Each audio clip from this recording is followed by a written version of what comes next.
कृष्ण तिम्रो छ झल्को आइरहन्छ नाउ भन्छु आउन मन लाइरहन्छ वृन्दावनमा घुम्न जाउन यार मेरो प्यारो भक्तलाई सधैँ शनिबार कृष्ण तिम्रो छ झल्को आइरहन्छ नाउ भन्छु आउन मन लाइरहन्छ वृन्दावनमा घुम्न जाउन यार मेरो प्यारो भक्तलाई सधैँ शनिबार मेरो प्यारो भक्तलाई सधैँ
हजुर सबै अवगत नै छ। राजज्ञान संस्थाद्वारा गौ संरक्षण अभियान अन्तर्गत आयोजित बृहत धार्मिक महामहोत्सव 2076 कृष्ण जन्माष्टमीको पावन अवसर हजुर रमाइरहनु भएको छ। मलाई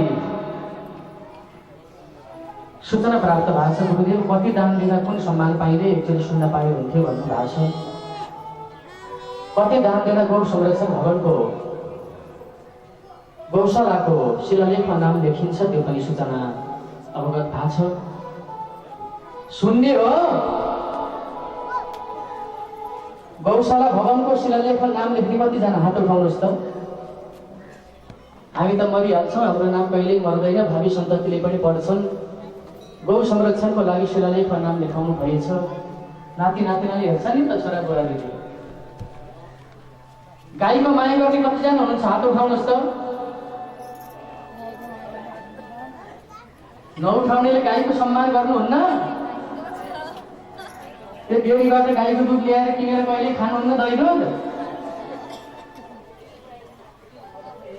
मलाई आधुनिक दुध डेरीका प्रोप्राइटरले भन्नुभएको थियो यहाँबाट यति दही दुध जान्छ कि गुरु, यति दही दुध जान्छ कि जति ल्याए पनि पुगेको छैन भन्नुभएको थियो।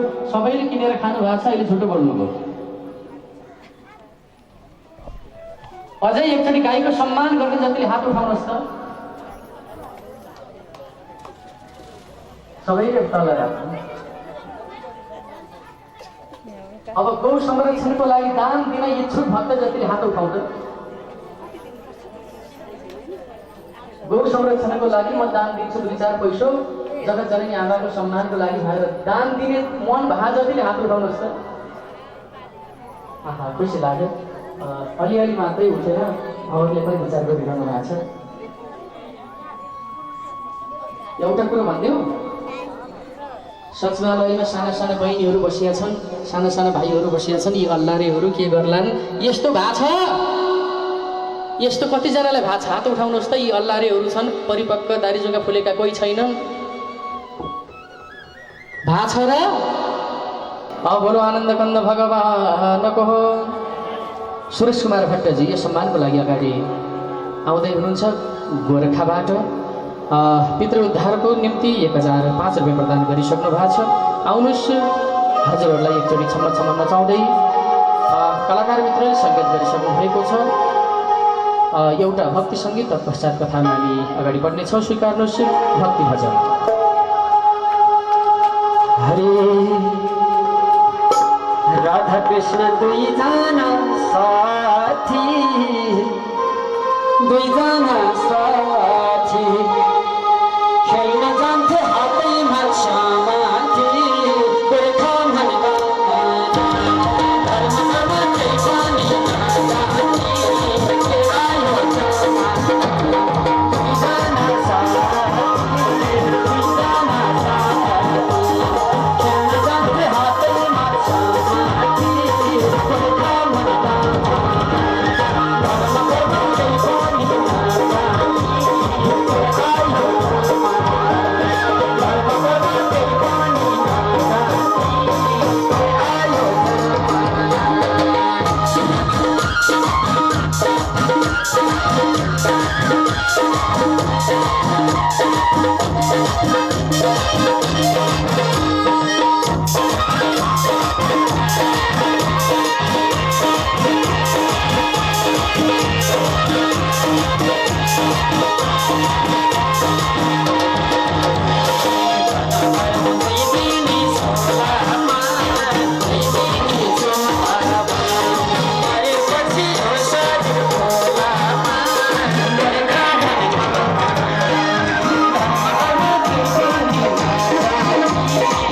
आयो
कृष्ण चरित्रको बारेमा ज्ञान विस्तार जाँदै जाँदै गर्दा भगवानको बाँकलीला हिजो जन्म उत्सव हामीले मनायौँ, जस अन्तर्गत कंसेन प्रहिता घोर पुतना बालघातिनी शिशुमि सचार निघ्नन्ति पुरग्राम प्रजादिषु। आकाश मार्गबाट जब कंसले केही योगमाया भन्ने भान्जीलाई मार्नका लागि तयारी गरेको, हातबाट फुत्तिएर योगमाया शक्ति आकाश मार्गमा जानु अष्टभुजाको रूपबाट देवीको रूपबाट दर्शन दिएर पापी कंस तैँले मलाई के मार्न सक्लास, तँलाई मार्ने शत्रु अन्तै पैदा भयो। मूर्ख बेकु बदमास, जति तैँले अत्याचार गरिस् आजबाट ती अत्याचार गर्न छोड्ने। अब तेरो शत्रु गोकुलमा जन्मिसकेको छ।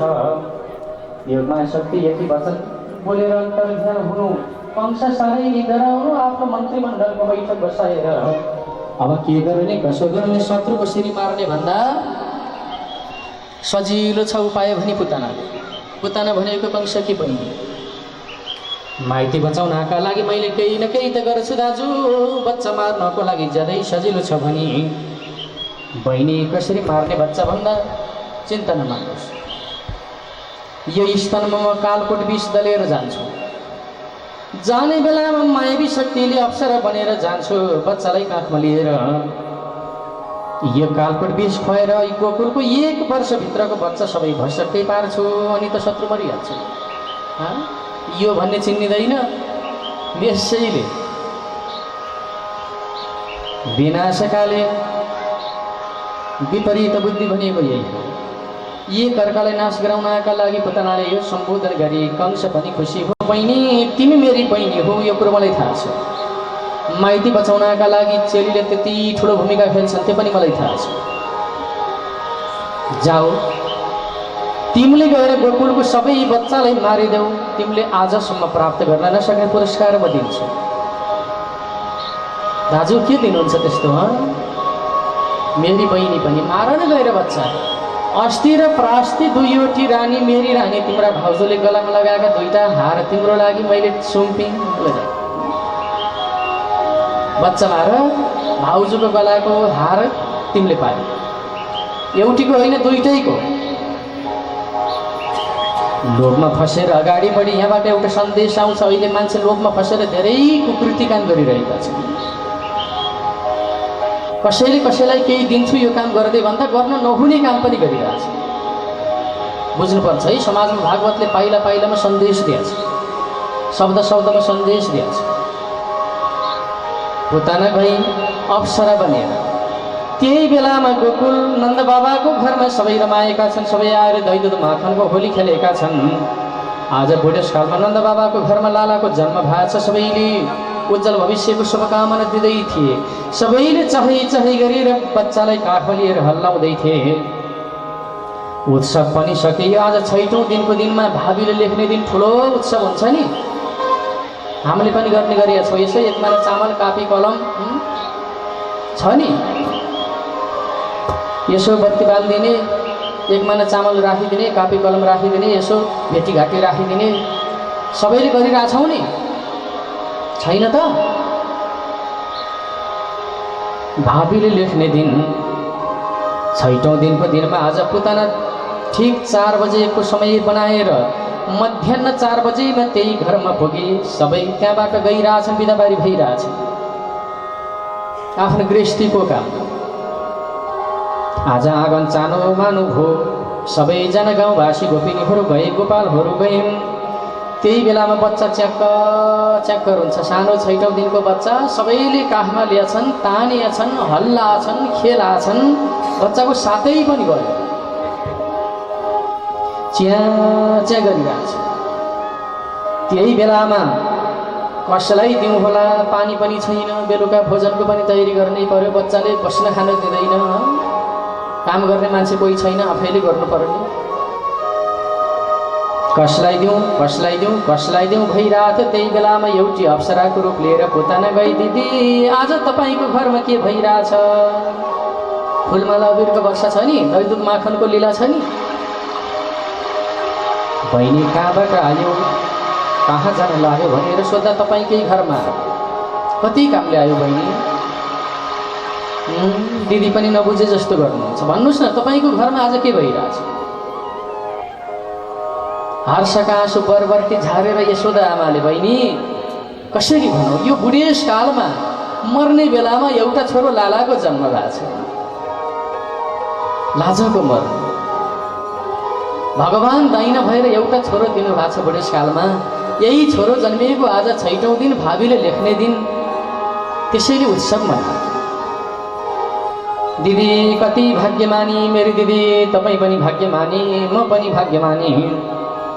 ब्रह्माजीबाट मैले वरदान पाछु, जुन बच्चालाई मैले गोद हुनेको काखमा राखेर स्तनपान गराउँछु त्यो बच्चा कहिल्यै मर्दैन, हजुर अमर हुन्छ। दिदी तपाईँको बच्चा ल्याउनुहोस्, म अमर बनाइदिन्छु।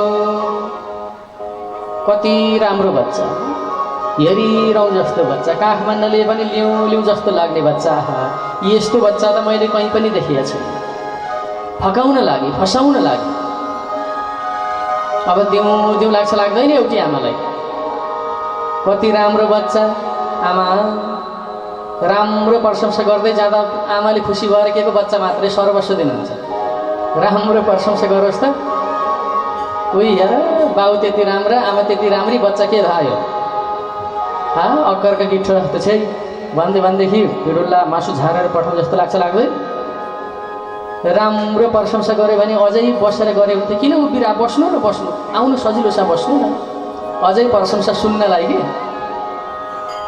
दिउँ लाग्यो बहिनी।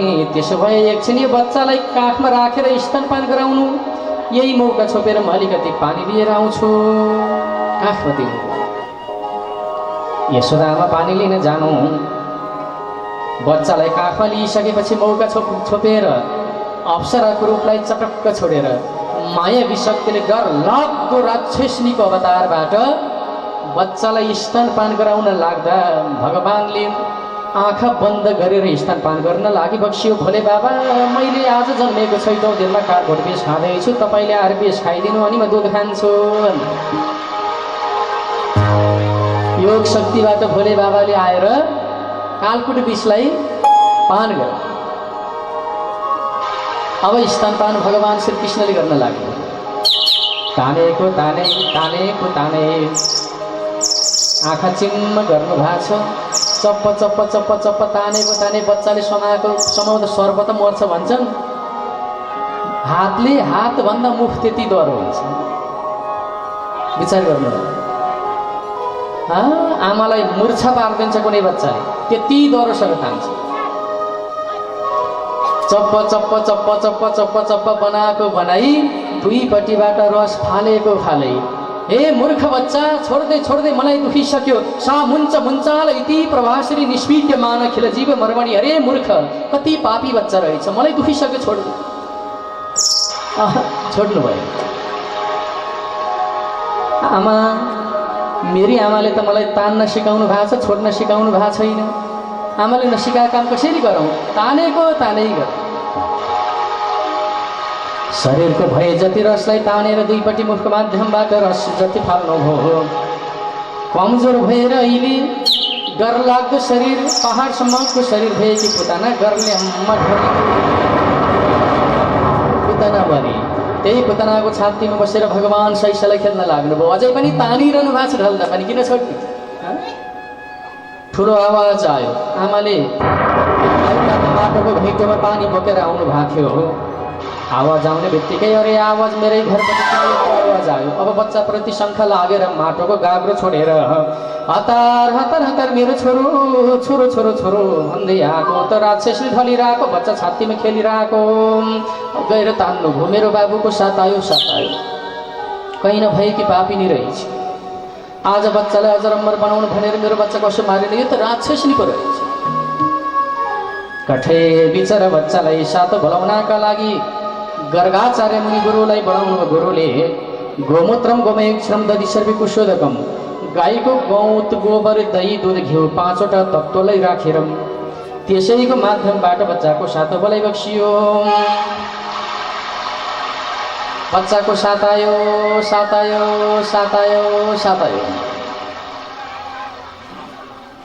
हामी पनि त्यसरी सातो बोलाउँछौँ नि कहिलेकाहीँ बच्चाको। यो कलश छ नि, सचिवालयमा हजुरहरूले नाम टिपाउनु होला। यो कलशको जल हजुरहरूले घरमा लगेर राख्नु होला। जब बच्चाको सातो भयो नि, गुरु बोलाउनु पर्दैन, यही कलशको जलले ढोकामा भित्र बाहिर सङ्घारमा बसेर बच्चाको सातो बोलाउनुहोस्, बच्चाको सातो आउँछ। किनकि यो भागवत अमृत जल हो। 7 दिनसम्म भागवतले मन्त्रले जपेर राखेको जल। सायद मलाई थाहा छैन, सायद बुकिङ भइसक्यो होला, कलश अलिकति थोरै मात्रामा छ। आयोजक समितिलाई गएर सरसल्लाह गर्नु होला। बाँकी भएदेखि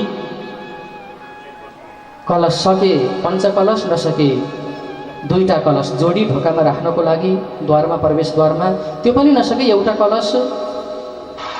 कलश किन्ने होइन, अमृतको जल किन्ने। यसलाई हजुरहरूले सरसल्लाह गर्नु होला। समितिको नियमअनुसार हामी अगाडि बढ्नेछौँ। जस अन्तर्गत राजा परीक्षितले प्रश्न गर्न लाग्नुभयो, आज राक्षस निपुतनाको काखमा बसेर स्तनपान गर्दा कृष्णले आँखा बन्द गरेको कारण चाहिँ के हो? रहस्य छ। तोरीभित्र तेल छ हो, उखुभित्र रस छ, तर बाहिर देखिँदैन, चुइँदैन। यो तोरीभित्र तेल छ, लौनानी बुढा अफिस जाने बेला भयो, तेल लिन कहिले पसलमा जाने, एक मुठी तोरी राखेर चुइँ पार्न मिल्छ? मिल्दैन। पट पट पट पड्केर गइदिन्छ, के को चाहियो भने आखिरी तेल त त्यहीँ छ नि, त्यसलाई मन्थन गर्नुपर्छ। त्यसलाई लगेर कोलमा पेल्नु पर्छ। पेलेपछि मात्रै के आउँछ? तेल आउँछ। आखिर तेल त त्यही छ, त्यही भटमासमा तेल छ, त्यही भटमासबाट तेल निस्किन्छ, त्यही भटमास हामी भुटेर खाइदिन्छौँ। बढी बोल्दैन, यहीँबाट बुझ्नु होला। 1 नम्बरमा मैले दही दुध माखन खानु भनेर आएको, जन्मिएको 6औं दिनमा पहिलोचोटि नै कालकोट विष पान गर्नु पर्यो। किन? आँखा चिम्लेर। दोस्रो भनेको चाहिँ दही दुध माखनको लीला गर्न आएको, भक्तलाई उद्धार गर्न आएको हो। पहिल्यैचोटिमा राक्षसनीको काखमा बसेर शरीरलाई अपवित्र बनाउनु पर्यो, त्यसैले आँखा बन्द। कति लीला देखाउनका लागि पुरुषोत्तम भगवान अलौकिक लीलाबाट भक्तलाई आनन्द दिनका लागि आएको हो। आज पहिलो लडाईँ, जन्मिएको 6औं दिनमा छोरी मान्छेसँग लडाईँ गर्नु पर्यो, त्यसैले आँखा बन्द। अर्को भनेको चाहिँ आफ्नै आमा भनेर आफ्नै आमा बनाएर स्तनपान गरेर तिनै आमालाई मार्नु पर्यो, त्यसैले भगवानले आँखा बन्द। एकापट्टि मर्कोपट्टि जस्ताको नुन खायो त्यस्तै होइन त। यो राक्षसनीको गोदमा बसेर स्तनपान गरी भनेदेखि त यो दूध भित्र जान्छ, मेरो शरीर पनि राक्षसी खापबाट अगाडि बढ्छ, त्यसैले भगवानले आँखा बन्द। लौ त राजन, यो रमाइलो प्रसङ्ग 6औं दिनका बच्चाले डर लाग्दो राक्षसी पुतनालाई मारेर अगाडि बढ्नुभयो। भगवान कृष्णको पहिलो बाल लीला सम्पन्न। बोलो कृष्ण कन्हैया लालको जय। राम सानो सानो कृष्णजी थिए, हो कि होइन? सानो थिए, सानो सानो कृष्णजी थिए, ठोली ठोली पुतना मार्दी। सानो सानो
आज बच्चाले पुतना मारेको भन्ने समाचार सुन्ने बित्तिकै सबै गाउँवासी जम्मा भएर अहिले दैदुन माख्न वर्षाउँदैखेरि भगवानको उज्जवल भविष्यको कामना गर्न लागे। अब शत्रुहरू कंसले शत्रु पठाउँछ, हामी त्यही शत्रुबाट बच्चालाई बचाउनु पर्छ, हामी होसियारपूर्वक बस्नु पर्छ। सबै जागृत भए।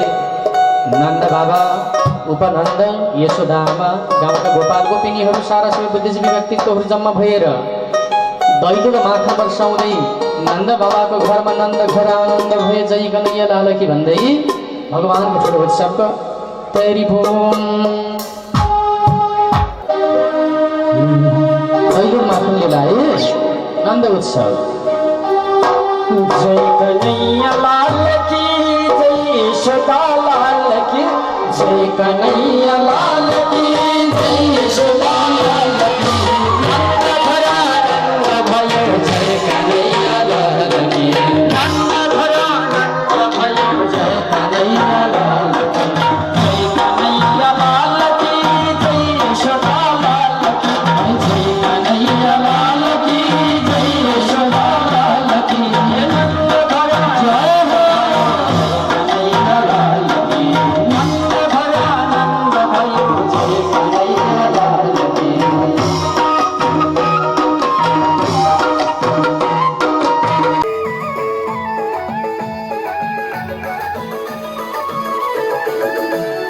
कृष्ण तिम्रो छलको आइरहन्छ, नाउ भन्छु आउन मन लाइरहन्छ, वृन्दावनमा घुम्न जाउन यार, मेरो प्यारो भक्तलाई सधैँ शनिबार। कृष्ण तिम्रो छलको आइरहन्छ, नाउ भन्छु आउन मन लाइरहन्छ, वृन्दावनमा घुम्न जाउन यार, मेरो प्यारो भक्तलाई सधैँ शनिबार।